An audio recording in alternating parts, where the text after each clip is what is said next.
ஆண்டவராகிய இயேசு கிறிஸ்துவின் இனிதான நாமத்தினாலே உங்கள் யாவரையும் நான் வாழ்த்தி வரவேற்கிறேன். இந்த நாள் தியானத்திற்காய் தெரிந்து கொண்டதான வேத வசனம் லூக்கா எழுதின சுவிசேஷ புஸ்தகம் 21வது அதிகாரம் 19வது வசனம்.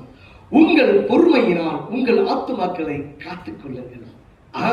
எனக்கு அருமையான தேவ பிள்ளையே, ஒரு விசுவாசி, ஒரு தேவனுடைய பிள்ளை பொறுமையாய் இருக்க வேண்டியது அவசியம். இன்றைக்கு நமக்கு எல்லாமே உடனே நடந்துவிட வேண்டும் என்று அவசரப்படுகிறோம். அறிந்து கொள்ள வேண்டும், இயேசு வந்தார், பிறந்தார், இந்த உலகத்தில் அவர் கடமைகளை செய்தார், அவர் ஊழியத்தை செய்தார். 33.5 வருடம் அவர் பொறுமையாய் காத்திருந்தார். எனக்கு அருமையான தேவ பிள்ளைகளே, அப்படியாய் நாம் பொறுமையாய் காத்திருக்க வேண்டியது அவசியம். நமக்கு ஏன் உடனே நடக்கல, டக்குன்னு நடக்கணும்னு ஒரு ஆசை எதிர்பார்க்கிறோம். உடனே அற்புதம் நடக்கணும், உடனே இந்த தேவையை சந்திக்கணும், உடனே இன்ஸ்டன்டா நடக்கணும்னு சொல்லிட்டு நம்ம ஆசைப்படுறவங்க உண்டு. ஆனால் அறிந்து கொள் தேவ பிள்ளையே, பொறுமையாய் காத்திருப்பது அது ரொம்ப ரொம்ப கடினமான ஒரு காரியம்.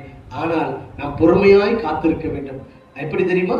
கல்வாரி சிலுவையை பார்த்து நாம் பொறுமையாய் காத்திருக்கிறோம். அவர் எப்படி பாடுபட்டார், எவ்வளவு பாடுகள் பாதையிலே போகும்பொழுது கூட இயேசு கிறிஸ்து பொறுமையாய் காத்திருந்தார். எனக்கு அருமையான தேவ பிள்ளைகளே, உங்களுக்கென்று கொடுக்கப்பட்ட வாக்குத்தத்தங்கள் நிச்சயமாய் நிறைவேறும், அது தாமதிப்பதில்லை. ஆனால் அதற்கு பொறுமையாய் காத்திரு, கர்த்தர் கிரியை செய்வார். நான் உங்களுக்கு ஜெபிக்கட்டுமா? மகா இரக்கமும் கிருபையும் நிறைந்த நல்ல ஆண்டவரே, உம்மை நாங்கள் துதிக்கிறோம், ஸ்தோத்தரிக்கிறோம். ஆண்டவரே, உங்கள் பொறுமையினால் உங்கள் ஆத்துமாக்களை காத்துக்கொள்ளுங்கள் என்று வேதம் சொல்லுகிறதே. இந்த வார்த்தையின்படியாக இவர்கள் ஆத்துமாக்களை காத்துக்கொள்ள கர்த்தர் கிருபை செய்வீராக நான் ஜெபிக்கிறேன். தேவகரம் கிருபையின் கரம் கூட இருப்பதாக.